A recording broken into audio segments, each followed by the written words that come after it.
إن الحمد لله نحمده ونستعينه ونستغفره ونعوذ بالله من شرور أنفسنا ومن سيئات أعمالنا من يهده الله فلا مضل له ومن يضلل فلا هادي له وأشهد أن لا إله إلا الله وحده لا شريك له وأشهد أن محمدا عبده ورسوله صلى الله عليه وعلى آله وصحبه وسلم تسليما كثيرا. أما بعد، فقد روى الإمام الطبراني أنه كان في زمن النبي صلى الله عليه وسلم منافق يؤذي المؤمنين، فقال بعضهم قوموا بنا نستغيث برسول الله صلى الله عليه وسلم من هذا المنافق، فقال صلى الله عليه وسلم لا يستغاث بي وإنما يستغاث بالله عز وجل. حاضرین گرامی، استغاثہ بغیر اللہ، غیر اللہ سے فریاد کرنا، غیر اللہ سے دعا کرنا، طلب کرنا، نفع کی امید رکھنا اور تکلیف کے دور کرنے کی فریاد کرنا، یہ کھلا ہوا شرک ہے۔ اس سلسلے میں آیات اور احادیث بکثرت ہے۔ صاحب کتاب نے کتاب کے 13ویں باب، جو باب من الشرک ان یستغیث بغیر اللہ او یدعو غیر اللہ، استغاثہ اور اللہ کے علاوہ کو پکارنے کے شرک ہونے کے سلسلے میں جو باب ذکر کیا ہے، قائم کیا ہے، جس میں 4 آیتیں انہوں نے ذکر کی ہیں اور 4 آیتوں کی مختصر تفسیر اور ان کا مختصر درس ہم اپنی مجلسوں میں اس سے قبل لے چکے ہیں۔ یہ ایک آخری حدیث ہے جس کی سند اہل علم نے کلام کیا ہے، سند ضعیف ہے، لیکن صرف تائید کے لیے، استئناس کے لیے صاحب کتاب اس کو یہاں لائے ہیں۔ اور حدیث یہ کہہ رہی ہے کہ نبی صلی اللہ علیہ وسلم کے زمانے میں ایک منافق تھا، اور مشہور منافق عبداللہ بن ابی تھا۔ تو اس کا نام تو ذکر نہیں ہے، لیکن احتمال ہے کہ وہی شخص رہا ہوگا، کیونکہ وہ اکثر مسلمانوں کو چھیڑتا تھا، ان کی عزت و آبرو پر حملے کرتا تھا۔ تو بعض نے کہا، اب بعض سے مراد ایک شخص یا کئی لوگ مل کے آئے نبی صلی اللہ علیہ وسلم کے پاس، اور بعض روایت میں ہے ابو بکر صدیق رضی اللہ عنہ تھے، اور کہا کہ یا رسول اللہ، ہم آئے ہیں اس منافق کے مقابلے میں آپ سے فریاد کرنے کے لیے۔ تو آپ نے فرمایا لا یستغاث بی، مجھ سے فریاد نہیں کی جا سکتی، فریاد تو صرف اللہ عز و جل سے کی جا سکتی۔ گویا استغاثہ کا لفظ اللہ سبحانہ و تعالیٰ کے حق کی حفاظت کی خاطر، توحید کے پہلوؤں کی حفاظت کی خاطر، اللہ سبحانہ و تعالیٰ کے ساتھ ادب کو برتنے کی خاطر اس لفظ کا استعمال بھی نبی صلی اللہ علیہ وسلم نے اپنے لیے پسند نہیں فرمایا۔ حالانکہ یہ وہ فریاد تھی، یہ وہ آپ سے گزارش تھی جس پر آپ قادر تھے۔ کوئی بھی قادر ہے، ہم میں سے کسی کو بھی اگر کوئی کہے کہ دیکھیے محلے میں ایک شخص، محلے کا چودھری ہے، ذمہ دار ہے، اس کے پاس آدمی آئے اور کہے کہ ہم کو فلاں شخص گالی دیتا ہے، پریشان کرتا ہے، مثال کے طور پر جب اس راستے سے خواتین گزرتی ہیں، لڑکیاں گزرتی ہیں، ان کو چھیڑتا ہے، تو محلے کا کوئی ذمہ دار ہے، وارڈ کونسلر ہے، M L As, M Ps وغیرہ دوسرے، یا اعلیٰ ادھیکاری جو پولیس کے افسران ہیں، ان کو تو چھوڑیے، ایک عام آدمی بھی ہمدردی کا جذبہ رکھے گا اور اس سے ملے گا یا اس کو بلائے گا، دھمکائے گا، ڈرائے گا، اور اگر اس کا بس چلے گا تو وہ اس کی پٹائی بھی کرے گا۔ یہ عام سی بات ہے، یہ کوئی ایسی بات نہیں ہے کہ یہ وہ فریاد ہے جس پر اللہ کے سوا کوئی قادر نہیں ہے۔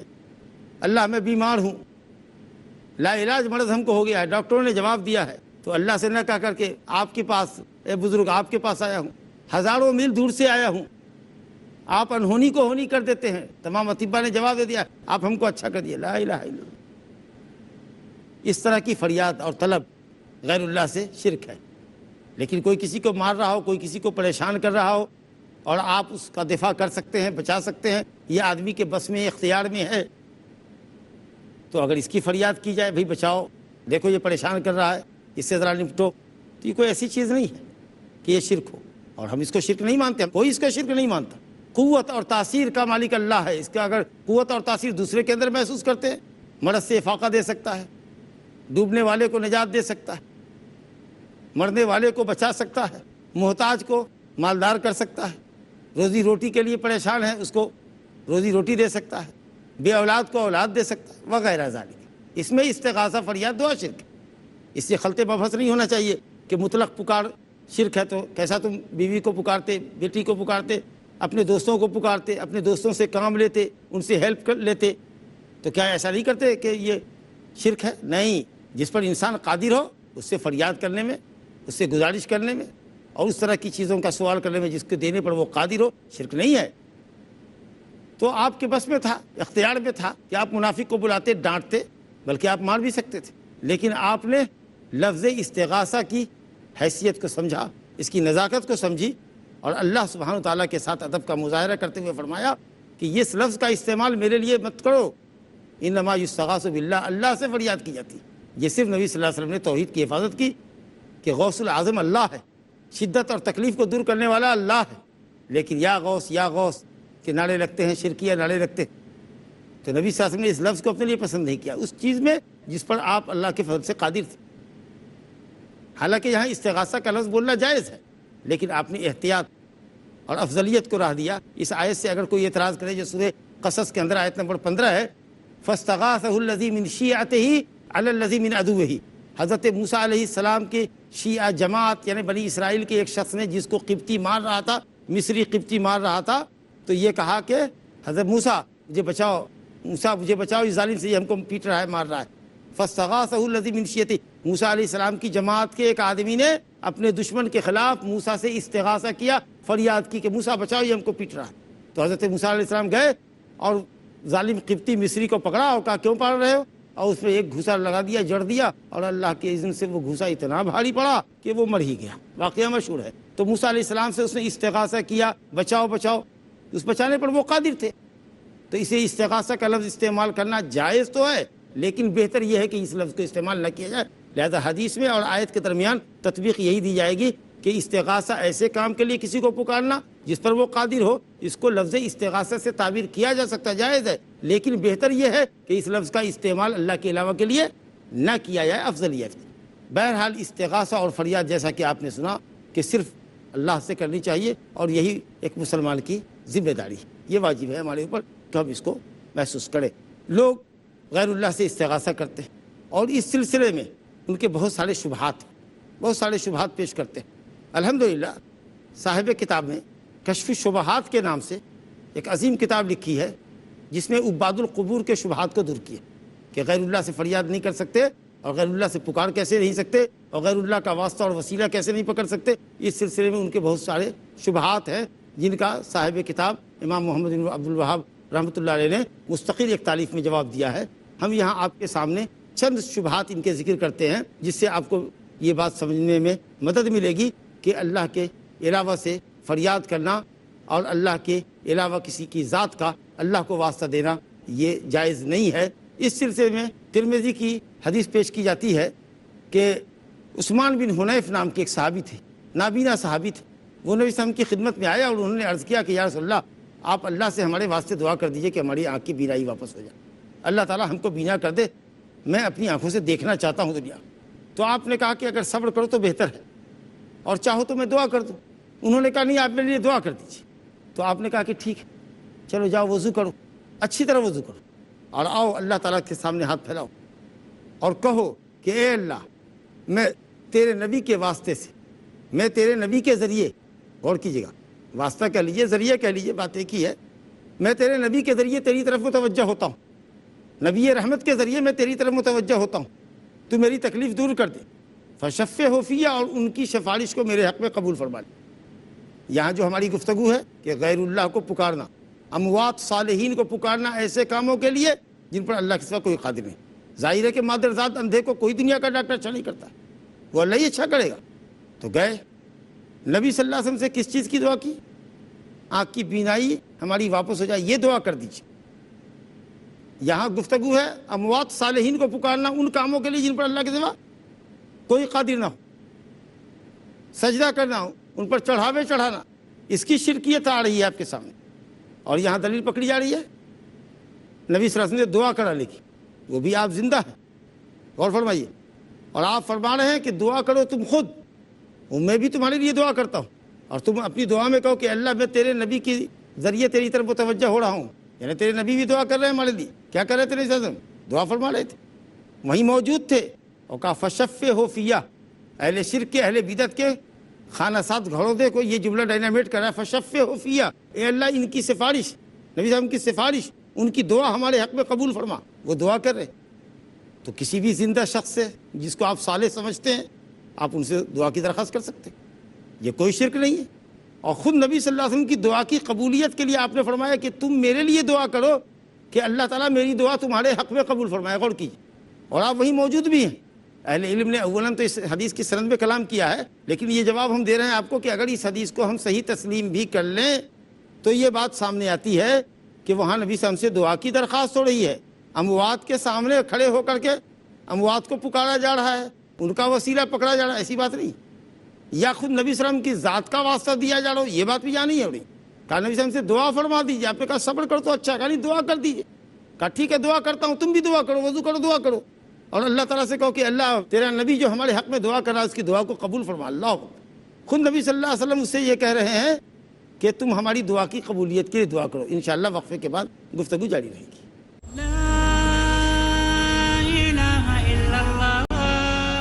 السلام علیکم ورحمۃ اللہ وبرکاتہ.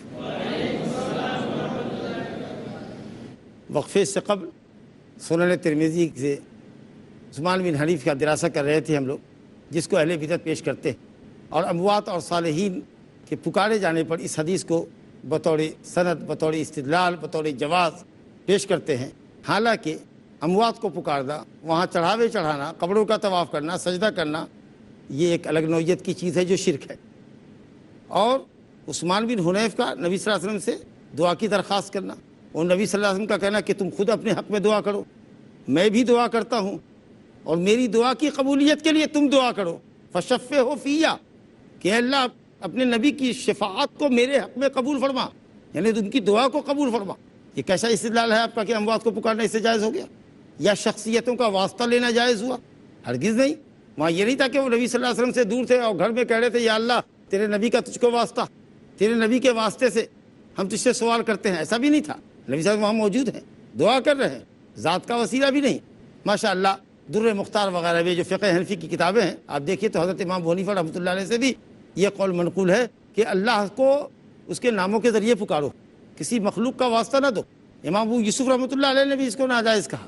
علامہ قدوری رحمۃ اللہ علیہ نے فرمایا کہ اللہ کے اوپر کسی مخلوق کا کوئی حق نہیں, جس کے ساتھ بھی کچھ ہوگا تو اللہ کا فضل ہوگا, یا اگر مجرم کو سزا ملے گی تو اللہ کا عدل ہوگا. حق کسی کا اللہ کے اوپر نہیں ہے.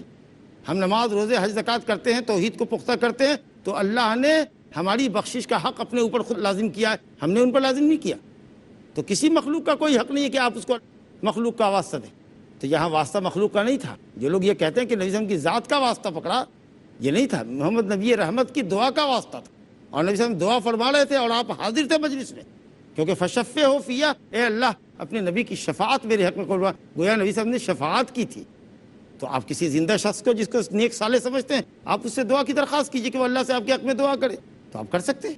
کچھ لوگ استدلال کرتے ہیں, مستدرک حاکم یہ روایت ہے, وہ کہتے ہیں کہ دیکھو نبی صلی اللہ علیہ وسلم کی ذات کا وسیلہ بھی ہے ثابت. مستدرک حاکم کی روایت سے دلیل پکڑتے ہیں جو عبد الرحمن بن زید بن اسلم کی سند سے ہے. یہ حضرت آدم علیہ السلام نے جو غلطی کی, شجر ممنوعہ کو کھایا آدم اور حوا نے جنت میں, تو جنتی لباس اتر گئے اور جنت سے نکال دیے گئے اللہ کی نافرمانی کے نتیجے میں. تو انہوں نے اپنے گناہوں کی بخشش کے لیے, توبہ کے لیے جو دعا کی, تو جب آسمان کی طرف نظر اٹھایا تو عرش الہی میں محمد رسول اللہ لکھا ہوا اب دیکھا. تو محمد صلی اللہ علیہ وسلم کے واسطے سے, وسیلے سے, وہاں تو آپ کی ظاہر ہے کہ آپ کی دعا نہیں تھی, آپ وہاں موجود نہیں تھے, تو آپ کی ذات موجود نہیں تھی, آپ کا نام موجود تھا. روز ازل میں اللہ نے آپ کو پیدا کیا, اور تمام مخلوقات کی روح کو اللہ رب العالمین نے روز ازل میں بنایا. تو حضرت آدم نے آپ کا وسیلہ پکڑا, ظاہر ہے کہ آپ کے نام کا وسیلہ پکڑا, آپ کی ذات کا وسیلہ پکڑا کہ اللہ محمد صلی اللہ علیہ وسلم کے طفیل اور صدقے میں ہے, ہمارے گناہوں کو بخش دے, ہمارے گناہ کو بخش دے, ہماری توبہ قبول فرما. واللہ اس حدیث کی سند میں جو شخص ہے عبد الرحمن بن زید بن اسلم, یہ انتہائی ضعیف راوی ہے. محدثین نے کہا متروک الحدیث ہے, واہی روایتیں بیان کرتا ہے, زٹلیات بیان کرتا ہے, قابل اعتماد روایت ہی نہیں. اور اس کے علاوہ یہ روایت اس لیے بھی منکر ہے کہ قرآن مجید کی آیت کی خلاف ورزی ہے. سورہ اعراف آیت نمبر 23 میں اللہ رب العالمین نے آدم اور حوا علیہ الصلوۃ والسلام کو توبہ کے لیے اور بخشش کے لیے جو دعا سکھائی تھی، اس کو اللہ رب العالمین نے سورہ اعراف آیت نمبر 23 میں نقل کیا ہے۔ قالا، دونوں نے کہا ربنا ظلمنا انفسنا وان لم تغفر لنا وترحمنا لنکونن من الخاسرین۔ ربنا ظلمنا انفسنا، اے ہمارے رب، ڈائریکٹ رب کو خطاب کر رہے ہیں، اے ہمارے رب۔ کدھر اللہ نے کہا کہ کسی نبی اور ولی کے واسطے سے پکارو، ادعونی استجب لکم، اور بھی مردے کے وسیلے سے مانگو اور مردے کو واسطہ اور ذریعہ بناؤ۔ ادعونی استجب لکم، خالص مجھ سے پکارو، مجھ پر اعتماد رکھو، میں تمہاری پکار سن لوں گا۔ اور اگر اس کے علاوہ تم کرتے ہو تو گویا ہماری عبادت سے انکار کرتے ہو، دوسرے کو پکارتے ہو تو دوسرے کی عبادت ہوگی۔ یہ تو حدیث بالکل زٹل ہے۔ اور اسی طریقے سے ابن السنی میں ایک روایت ہے غالباً عبداللہ بن مسعود رضی اللہ عنہ سے، کہ اگر کسی شخص کا جانور ہاتھ سے چھوٹ جائے تو وہ یہ کہے اے اللہ کے بندو ہمارے جانور کو پکڑ رکھو۔ کہا دیکھو یا اللہ کے بندوں کو پکار رہے ہیں، موجود نہیں ہے۔ اس روایت کے اندر بھی معروف بن حسان نام کا ایک شخص ہے جو منکر الحدیث ہے، اس کی حدیث قابل انکار ہے، یہ بھی حدیث بناوٹی بیان کرتا تھا، یہ بھی روایت نہیں۔ پھر یہ کہ اللہ کے بندوں پکڑ لو، ہو سکتا ہے کہ اللہ کے بعض بندے ہو جو وہاں حاضر ہوں، آپ نے کہا اللہ کے بندوں پکڑ لو، کسی نے آپ کی بات سنی کہ وہ اس کا جانور بھاگا جا رہا ہے، پکڑ لو، ہو سکتا ہے کہ وہاں اور دوسری مخلوق ہو جس کو اللہ نے سنایا ہو۔ بہرحال یہ حدیث بھی قابل استدلال نہیں ہے۔ تو اس طریقے سے زٹلیات، موضوعات، منکرات روایتوں سے لوگ زور زبردستی ثابت کرتے ہیں کہ مردوں سے استغاثہ فریاد کیا جا سکتا ہے، ان کو بلایا جا سکتا ہے۔ دلیلیں کچھ ثابت کرتی ہیں، ان کا استدلال کچھ ہے۔ دلیلیں کسی وادی میں ہیں، یہ کسی وادی میں ہے، لہٰذا اللہ سبحانہ وتعالیٰ کے علاوہ کسی بھی ایسے شخص کو پکارنا، ایسے کام کے لیے پکارنا جس پر اللہ سبحانہ وتعالیٰ کے علاوہ کوئی قادر نہ ہو، یہ کھلا ہوا شرک ہے۔ اللہ سبحانہ وتعالیٰ ہمیں اور آپ کو شرک کی جملہ قسموں سے بچائے، خاص کر دعا، استغاثہ اور فریاد کے تعلق سے۔ اللہ رب العالمین ہمیں اپنی فریاد، اپنی دعائیں صرف اپنی ذات سے پیش کرنے کی، اسماء حسنہ اور صفات اولیٰ کے ذریعے، اور واسطہ اور وسیلہ ہو تو اپنے نیک اعمال کا، یا زندہ شخص سے جس کو آپ صالح سمجھتے ہیں، متقی ہے، موحد ہے، حلال خور ہے، ایسے شخص سے اگر آپ دعا کی درخواست کرتے ہیں تو انشاءاللہ تعالیٰ یہ سب مشروع طریقے ہیں۔ لیکن اموات کو پکارنا دور سے، نزدیک سے، اور ان پر نظر و نیاز چڑھانا اور ان سے حاجت بڑھانے کے لیے درخواست کرنا، یہ بالکل شرک ہے، کیونکہ وہ کسی چیز کے مالک نہیں، نہ نفع کے مالک ہے نہ نقصان کے مالک ہے۔ اللہ سبحانہ وتعالیٰ ہمیں اچھی سمجھدار فرمائے اور ہمارے ایمان اور یقین کی اور عقیدے کی حفاظت فرمائے۔ انہ تعالیٰ سمیع مجیب۔ انشاءاللہ ہم 5 منٹ کے وقفے میں آپ سے سوال جواب کریں گے، اور آپ سے گزارش ہے کہ موضوع کے تعلق سے اگر کوئی سوال آپ کے ذہن میں ہو تو آپ اس کو پیش فرمائیں۔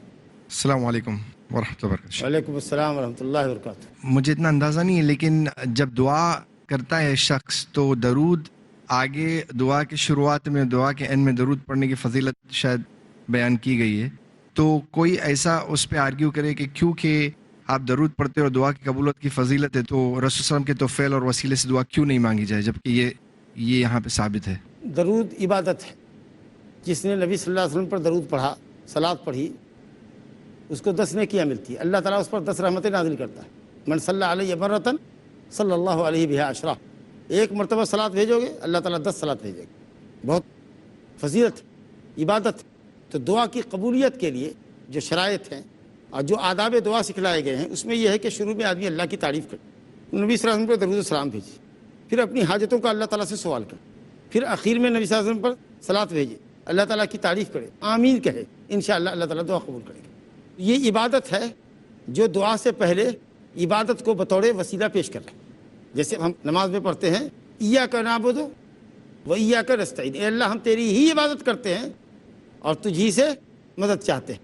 تو استعانت کے ہم محتاج ہیں، مدد کے ہم محتاج ہیں، تو اس مدد کو اللہ سے حاصل کرنے کے لیے ہم عبادت کو مقدم کریں۔ ایاک نعبد، گویا کہ عبادت وسیلہ ہو رہی ہے ہماری دعا کے لیے کہ اللہ تعالیٰ ہماری مدد فرمائے۔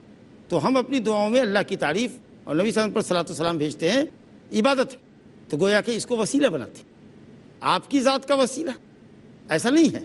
ایک شخص نے آپ سے دعا کی درخواست کی تو آپ نے کہا تو اللہ سے دعا کر، اور کہا کہ اللہ اپنے نبی کی دعا میرے حق میں قبول فرما، میں تیری طرف تیرے نبی کی دعا کے ذریعے توجہ ہوتا ہوں، یعنی وہ دعا کر رہے ہیں میں کر رہا ہوں، اپنے نبی کی دعا کو، ان کی سفارش کو میرے حق میں قبول فرما۔ لیکن اے اللہ تیرے نبی کا حق جو تجھ پر ہے، میں نے بتایا کہ کسی مخلوق کا کوئی حق اللہ پر، جس کو اللہ نوازے گا وہ اس کا فضل ہو، وہ جس کو پکڑے گا وہ اس کا عدل ہوگا، وہ ظالم نہیں ہے۔ تو کسی مخلوق کے حق سے مطالبہ کرنا یہ اللہ رب العالمین کی شان میں توحید ہے۔ کہ گستاخی ہے. تو اس لیے ذات کا واسطہ نہیں، بحق فلاں، بحق نبی کا، بحق فاطمہ، بحق فلاں، یہ جو حق کا مطالبہ کر رہے ہیں ایسا نہیں. ہاں آپ یہ کہیے اے اللہ تیرے نبی سے میں محبت کرتا ہوں، تیرے نبی پر ایمان رکھتا ہوں، تیرے نبی کی سنت سے مجھ کو محبت ہے، اور اے اللہ میں تیرے نبی پر درود بھیجتا ہوں، اس کے طفیل میں، اس کے صدقے میں مجھ کو عطا فرما. یہ عین عبادت ہوگی. تو نبی کی ذات نہیں، نبی سے محبت کرتا ہوں اس کے عوض، تو یہ عین عبادت ہوگی، عین سنت ہوگی. جزاک اللہ خیر.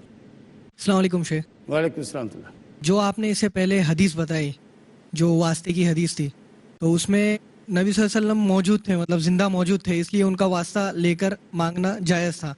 لیکن جو ہمارے بھائی ہے یہ حدیث کوٹ کر کے بولتے ہیں کہ جس طرح نبی صلی اللہ علیہ وسلم نے مسجد اقصیٰ میں لوگوں کو، مطلب تمام انبیاء کو مطلب نماز پڑھائے تھے، تو اس ٹائم پہ بھی وہ سب زندہ تھے، تو وہ ابھی بھی اپنے قبروں کے اندر زندہ ہے. تو آپ کیسے، کس طرح مطلب؟ قبروں کے اندر زندہ انبیاء اپنی قبروں کے اندر زندہ ہیں، قبروں کے اندر دنیا میں زندہ نہیں. ہمارے لیے میت ہے، انک میتن وانہم میتون. اے نبی آپ بھی میت ہیں، وہ سب بھی میت ہیں، اور سب کو مرنا ہے. قبروں میں زندہ ہیں، ان کی زندگی کی کیفیت کو ہم نہیں سمجھ سکتے. اللہ رب العالمین نے ان کی روحوں کو جسم کی شکل عطا فرمائی. اللہ ہر چیز پر قادر ہے. لیلۃ الاسراء میں بیت المقدس میں آپ نے امامت کی، اب وہی انبیاء پھر آسمانوں میں بھی آپ کو نظر آئے، اب وہی اپنی قبروں میں بھی تھے. تو یہ سب عالم برزخ کی باتیں ہیں، اور رب العالمین جیسے چاہے کرے. لیکن جس کو ہم پکار رہے ہیں اگر وہ اپنی قبر میں زندہ ہے، یعنی نبی ولی کے متعلق تو یہ بات نہیں آئی ہے، انبیاء کے متعلق آئی ہے، تو وہ اپنی قبروں میں زندہ ہے، اور ان کو قرآن نے میت کہا ہے، اور آپ ان کو سنا نہیں سکتے. تو جو سمیع مجیب اللہ ہے، جو آپ کے دل کے کھٹکے کو سنتا ہے، جو 7 تہ زمین کے اندر کی مخلوق چلنے والی ایک چوٹی کے چلنے کی آہٹ کو سنتا ہے عرش پر بلند ہو کر بھی، اس سمیع مجیب کو چھوڑ رہے ہیں، اور آپ تارے عنکبوت مکڑی کے جالے سے بھی کمزور باتیں پیش کر رہے ہیں. زندہ ہے قبر میں، اس لیے ہم پکارتے ہیں، وہ ہماری مدد کرتے ہیں. تو امت میں اتنا خلفشار ہوا، اتنا مدینے میں کوہرام مچا، مسجد نبوی جلا دی گئی، بہت سارے مسائل ہوئے. معاویہ رضی اللہ عنہ کے بیٹے یزید کے زمانے میں مدینے میں آگ لگا دی گئی، بڑا خلفشار ہوا، بہت سے لوگوں کا قتل و خون ہوا. کہاں نبی صلی اللہ علیہ وسلم باہر نکلے زندہ تھے؟ تو ظاہر ہے کہ سب جانتے کہ نبی صلی اللہ علیہ وسلم انتقال فرما گئے. کوئی بھی مسلمان یہ نہیں کہتا کہ ہم نے کوئی زندہ نبی کو دفن کر دیا ہے. تو جو زندگی ہے وہ برزخی زندگی ہے، وہ عالم برزخ ہے، دنیا اور آخرت کے درمیان کی ہے. تو اس کو دنیا کی زندگی پر قیاس کرنا نہیں.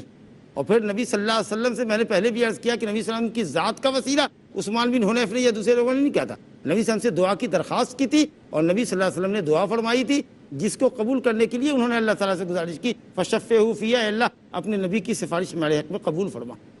اور اسی طریقے سے حضرت عمر بن الخطاب رضی اللہ عنہ کے زمانے میں جب قحط ہوا، تو اگر نبی صلی اللہ علیہ وسلم زندہ تھے، قبر میں اور ہیں، اور ان سے دعا کی جا سکتی تھی، تو حضرت عمر فاروق رضی اللہ عنہ عباس بن مطلب کے پاس کیوں گئے؟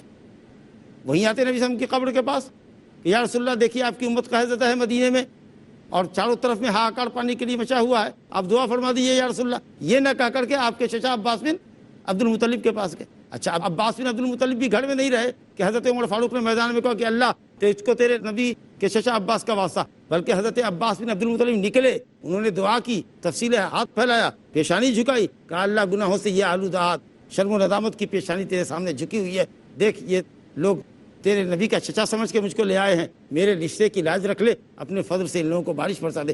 دعا تو زندے کی دعا، سالے کی دعا ہونی چاہیے. وباللہ تعالیٰ توفیق، صلی اللہ علیہ نبینا محمد وآلہ وصحبہ اجمعین.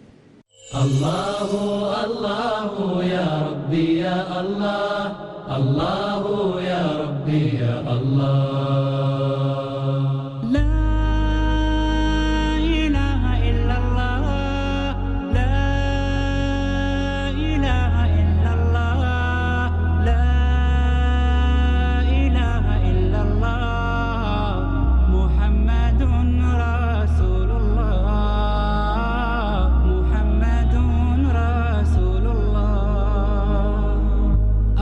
رضاك يا الله أنت الرحيم يا الله هبني عطاك يا الله أنت الكريم